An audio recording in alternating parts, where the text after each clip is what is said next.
Bonjour, vous êtes nombreux à nous suivre. Bienvenue dans votre émission sur la chaise.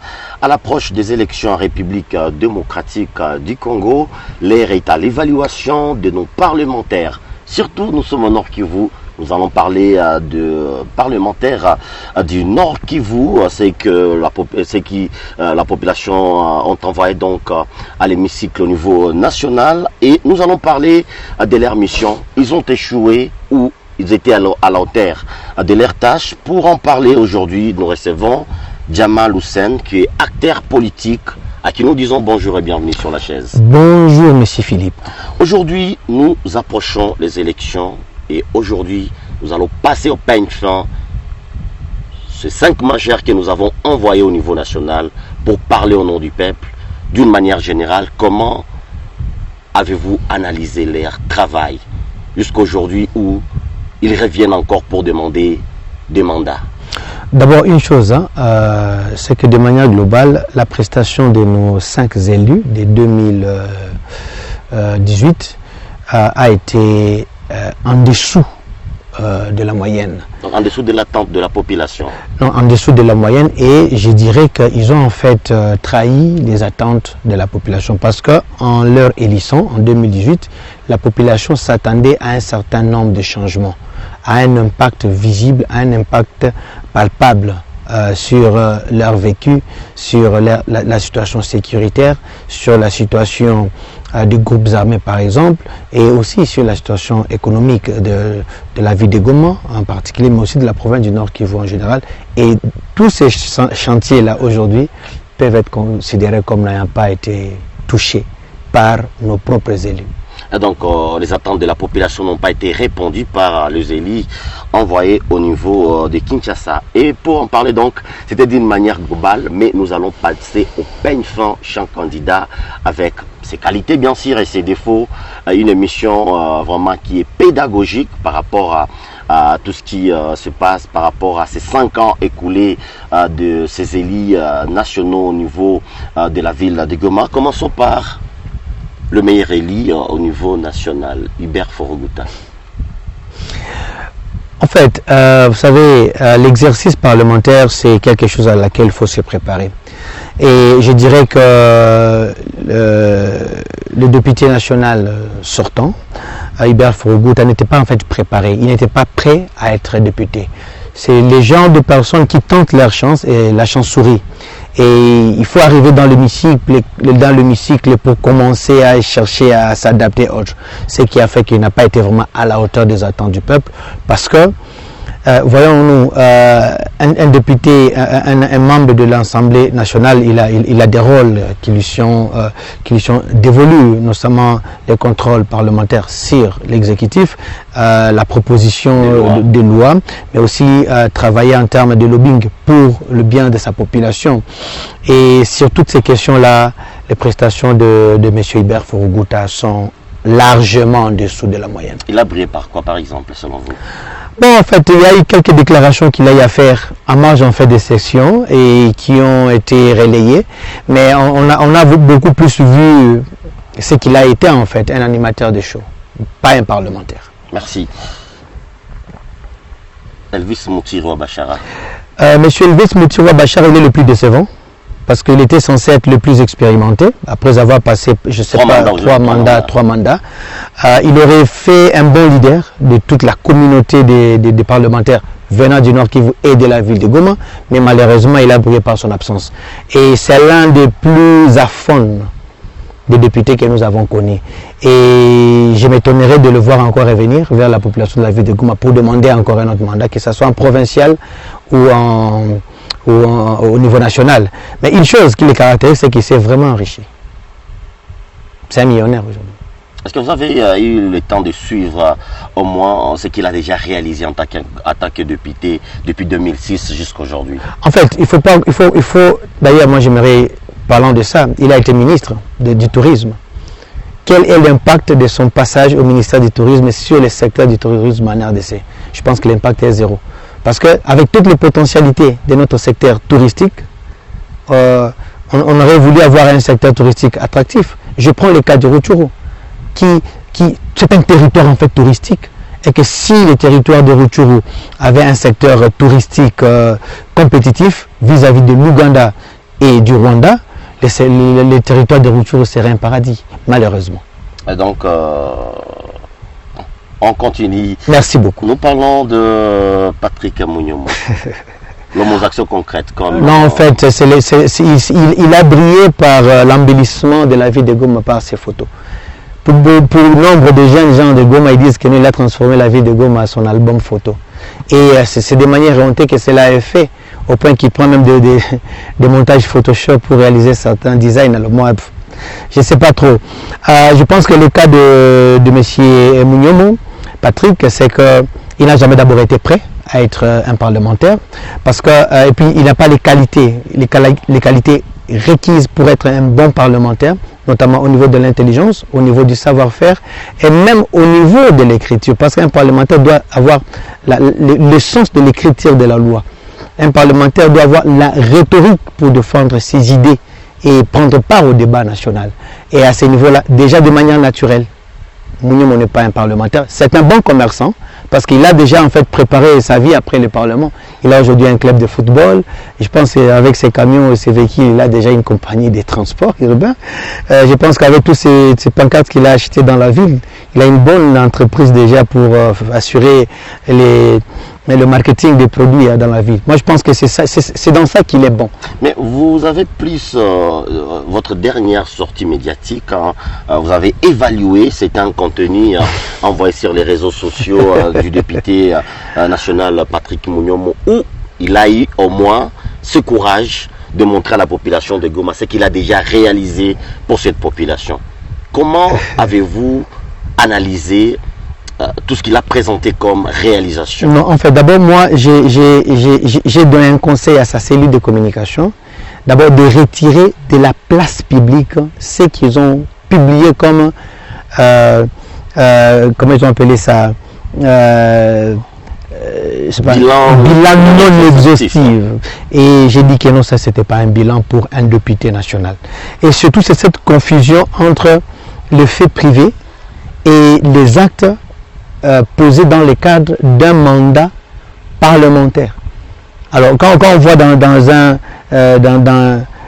un document comme ça, bon, en fait, qui avait déjà été présenté avec beaucoup trop de négligence, dire, ben voilà, il a trouvé du boulot pour ses proches. Je me dis, mais qu'est-ce que ça vient dire, qu'est-ce que ça vient faire dans le mandat d'un député national? C'est comme si moi j'ai acheté une pagne à ma femme, que je disais, bon, si j'étais député, j'ai acheté une pagne à ma femme.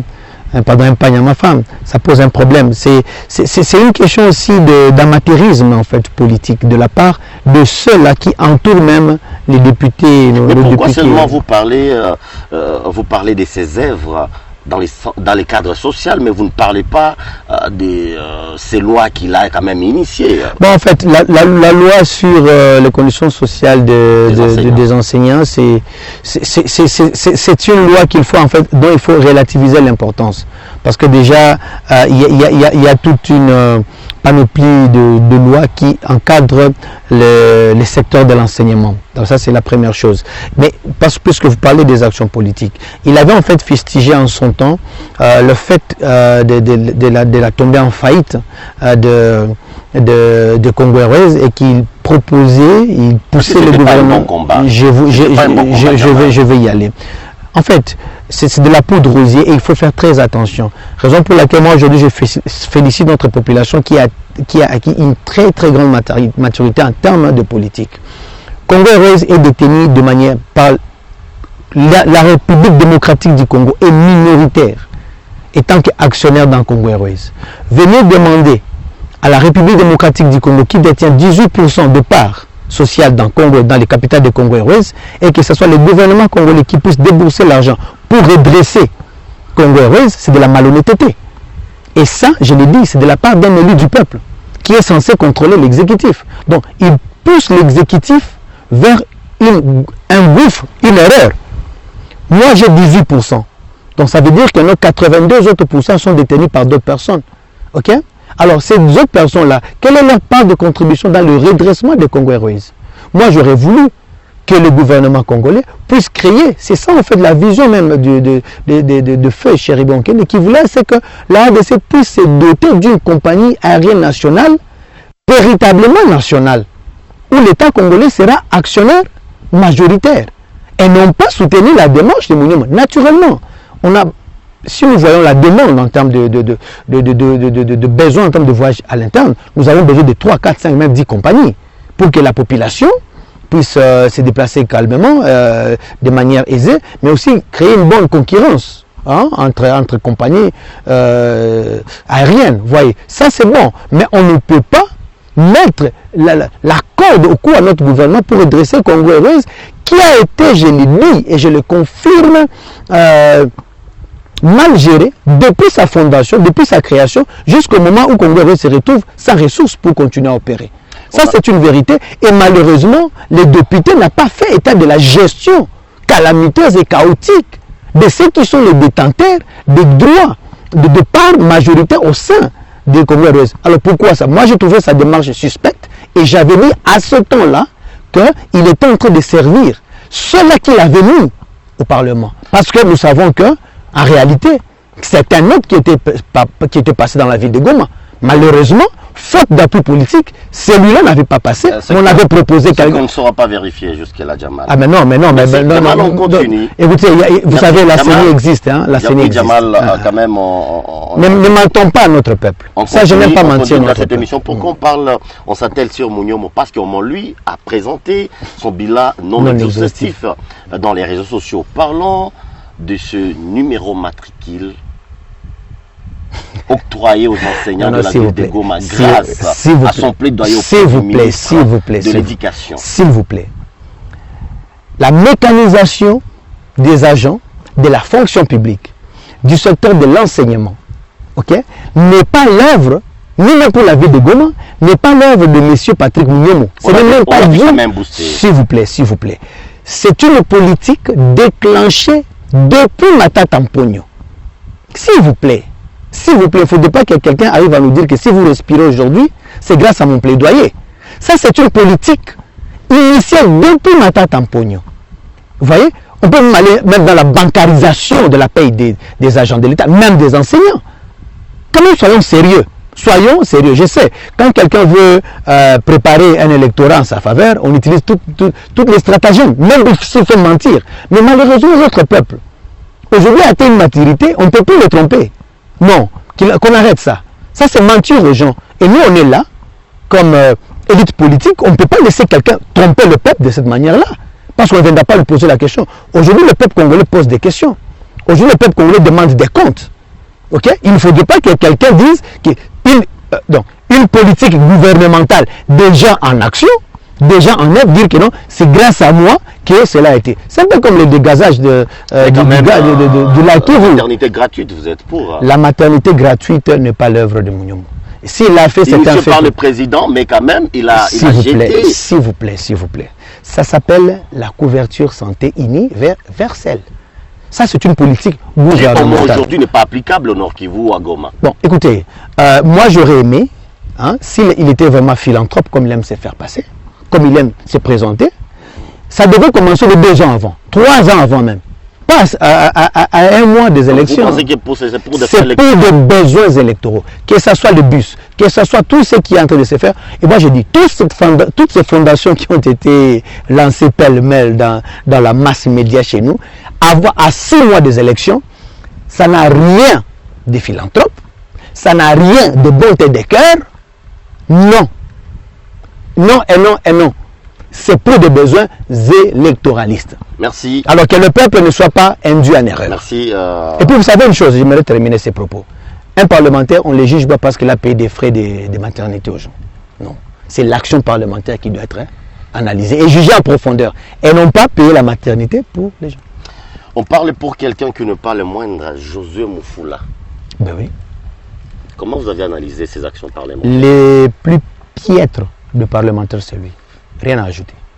Mais entrons dans les fonds quand même. Vous n'avez pas peut-être eu le temps de... Je suis attentivement les prestations de tous les députés de la RDC. Mais pour la défense, il est engagé. Quelle défense? De quelle défense vous parlez? Il a initié quand même des lois, même si ça n'a pas passé, mais quand même, il a initié des lois, Jamal. Et ces lois sur la réforme. La réforme de quoi? De quoi? De la défense en République démocratique du Congo. Vous savez, lorsque le bureau du Parlement bloque une proposition de loi, c'est pas d'abord la loi sur la forme. D'abord, sur la forme, elle est mal faite. Sur le fond, elle n'est pas pertinente. C'est pourquoi je vous ai dit dès le début qu'il y a certains députés qui n'étaient pas prêts. Il n'était pas prêt pour... Non, pour assumer ces fonctions-là, non. Il n'était pas prêt. Donc vous ne retenez rien de... Moi, je dis que je n'ai rien à ajouter, mais une chose, c'était les plus piètres de tous. Dans le cadre social? Écoutez, il ne faut pas confondre deux choses. Il y a l'action parlementaire et l'effet privé. Parce que si nous entrons dans l'action sociale, on va avoir des publications qui sont sorties dans les réseaux sociaux. Ce qui a été, qui peut être considéré comme jeter le discrédit à la fonction parlementaire de la RDC. Alors moi, je ne vais pas entrer sur ces sujets-là. Nous avons vu ce qu'il avait essayé de faire avec Prémidis. Nous avons vu comment c'était ce que c'était tourné et les choses qui avaient été balancées dans les réseaux sociaux. J'étais choqué et blessé dans mon amour-propre parce que en 2018, c'était un des noms que j'avais dit, j'avais conseillé aux gens de voter. Malheureusement. Ça n'engage que vous. Ça n'engage que moi. Ça n'engage que Jamal aussi. Ben oui, et j'assume mes propos. Les derniers, Jean-Baptiste Kasekwa, même si... Je ne peux pas parler de lui parce que lui, il a trahi en fait notre confiance. Moi, Jamal, j'aurais voulu être dans l'hémicycle avec Kasekwa et ensemble défendons la RDC. Ça, c'est un champion pour défendre la RDC. Et il le fait sans intérêt. Mais malheureusement. Donc parmi les cinq, je comprends au moins que pour Kasekwa, vous avez... C'est le meilleur que nous avons eu. C'est le meilleur que nous avons eu. De tous les 5, c'est le meilleur. Et je le dis sans crainte d'être contredit. Mais malheureusement, il n'a pas fait une bonne lecture du temps. Il n'a pas fait ça. Il n'a pas anticipé les événements. Bon, en fait, il a suivi les mots d'ordre de son chef de file, des leaders. Malheureusement, la dernière minute qui est parti postuler aussi. C'est bon, voilà, c'est ça la politique. Zéro élu. Mais vous ne parlez pas de M. Mwindo Nzangi. Mwindo Nzangi qui est un député... non, mais il a été élu dans la ville de Goma. Un député provincial alors. En ville de Goma? Oui, en ville de Goma, parce qu'il a été national à Butembo. En 2018? Oui, oui. Mais moi, j'aimerais en tout cas placer un mot sur lui. Oui, Mwindo Nzangi. Ouais. J'ai toujours regretté le fait qu'il ait accepté un poste dans l'exécutif. C'était le meilleur. Je l'ai vu faire trembler le Parlement avec les dossiers Minembwe. C'est le seul qui avait une parole qui pouvait bouleverser les choses. Mais malheureusement, il a suivi l'exécutif. Mais un mot à lui. Quand je regarde son profil, je regarde sa personnalité. C'est le seul. Je dis bien, et ce que j'ai dit, je l'assume. Et tant que acteur politique dans ce pays, je l'assume. Le seul qui peut aujourd'hui diriger la province du Nord Kivu, c'est M. Mwindo Nzangi. Les seuls que nous avons. Il a le profil pour faire face aux défis sécuritaires de la province du Nord Kivu. Ce que je dis n'engage que moi. Merci Jamal Hussein. Pourquoi soutenez-vous cette campagne zéro élu réélu? Vous savez, on dit qu'on ne change pas l'équipe qui gagne. Mais l'équipe défaillante? Non, mais il ne faut même pas la changer. Il faut la rayer. Il faut même la rayer du livre de l'histoire. Pour vous, les hommes que la population de Goma a choisi en 2018 ont trahi nos attentes. Donc, si je peux vous... Pour vous, il faut que la population de Goma change. Et pas seulement la population de Goma en fait. En fait, ce n'est pas seulement nos élus sortants de 2018. Regarde un peu tout notre hémicycle. Vous voyez, il y a M. Nsingim Pouloulou. Ça, c'est un parlementaire. Je le suis. Comment je dis que je suis pratiquement toutes les interventions, je suis ça à la loupe. Ça, c'est un parlementaire. Moi, j'aurais voulu, je souhaiterais qu'Nsingim Pouloulou revienne au Parlement. Je souhaiterais qu'il revienne au Parlement. Attends, il y a M. parlementaire. Prenez le vieux là je vais au-delà du Nord Kivu. Le vieux Molière. Attends, mais ça c'est une machine à bêtises. C'est une machine à bêtises. C'est comme s'il est configuré à déjoncter. Et vous allez voir des gens comme ça, ils vont encore revenir, vous cherchez à vouloir revenir encore au Parlement. Mais pour quel résultat? Pour quel résultat? Et raison pour laquelle aujourd'hui, je n'aimerais pas parler de Mzemboso. Évoluons dans cette émission parce que nous sommes en train d'aller vers la fin de cette émission. L'hémicycle, le Parlement dans son ensemble a trahi, à l'exception de quelques fils dignes filles du pays, dont Nsingi Mpululu. Merci. La fièvre électorale en ville de Goma, il y a quand même des jeunes, peut-être ils ont été stars quelque part, ils ont fait ceci. Est-ce que quand vous voyez les profils de tous ces prétendus candidats en ville de Goma, qu'est-ce que vous dites? D'abord, la campagne zéro élu réélu, ça c'est une réalité, la population s'est déjà appropriée cette campagne. Si bien que même si tu amènes de l'argent aux gens, ils vont prendre ton argent parce que c'est leur argent. Mais devant l'urne, ils ne voteront pas pour toi. Ça c'est une chose. La deuxième chose, la population aujourd'hui devient difficile à manipuler et presque incorruptible. Et le mot d'ordre est déjà passé. Si quelqu'un t'amène, veut te corrompre, prends, c'est ton argent. Mais devant l'urne, tu vas faire le choix qui te tient à cœur, selon les idées politiques. Alors, répondons à votre question. Il y a des jeunes, oui, qui ont eu des parcours ambitieux. Dans différents domaines. Dans différents domaines. Il y a beaucoup qui viennent de mouvements citoyens. Mais seulement, j'aimerais en faire remarquer une chose à ces jeunes gens. Être descendu dans la rue ne te donne pas une vision politique. Je ne dis pas qu'ils n'ont pas de vision politique. Mais je dis être descendu dans la rue ne te donne pas une vision politique. Ne te donne pas les capacités intellectuelles pour être un député national. Ça va? Ne te donne pas la maîtrise des rouages politiques et des influences extérieures qui s'exercent sur la RDC. Pour être à même d'analyser avec froideur la situation de la RDC et agir en conséquence en termes de loi et de contrôle parlementaire sur l'exécutif. Il ne faudrait pas que nous confondions cela. Ce n'est pas parce qu'on avait fait une vidéo qu'on a publiée dans les réseaux et que les gens ont adhéré à une idée que tu as présentée que ça te donne en fait les potentialités d'être un député national ou même provincial. Alors, cela étant, tout le monde sait, il connaît les niveaux qu'il a atteint intérieurement pour briguer. Et puis il faut savoir, être parlementaire, c'est accéder au pouvoir. Vous allez décider sur la vie des gens, sur la vie des autres compatriotes. Ça te donne une responsabilité majeure vis-à-vis par rapport à la marche même, à l'avenir même de toute la nation. Posons-nous la question, est-ce que ces jeunes, est-ce que ces nouveaux prétendants, est-ce que ces nouveaux ambitieux sont prêts? Est-ce qu'ils sont prêts à exercer cette fonction qui du reste est sacrée? Quand quelqu'un doit légiférer pour le bien des autres, ça devient un ministère sacro-saint. Est-ce que nous sommes prêts? À tous les candidats, y compris moi-même, est-ce que nous sommes prêts? Moi, c'est une question. Je ne savais pas si vous étiez candidat. Je vous ai laissé dans cette émission comme acteur politique. Naturellement. Mais je ne dis pas que je suis candidat. Jamal Hussein a une petite question, une petite réponse. Nous avons un peu passé à peine les 100 candidats que Goma avait envoyés au niveau national. Nous avons parlé de Hubert Forogout, Elvis Moutiri, Mounio Moufoula Kassekwa. Dans la globalité, comment vous pouvez, n'est-ce pas, décrire leur mandat en 3 mots? Échec, trahison des attentes, qu'ils n'espèrent pas revenir qu'on va les voter. Merci. C'était le plaisir pour nous de recevoir Jamal Hussein sur la chaise. Ça ne sera pas pour la dernière fois. Naturellement. Merci. On se retrouve à la prochaine pour un autre numéro. Portez-vous bien.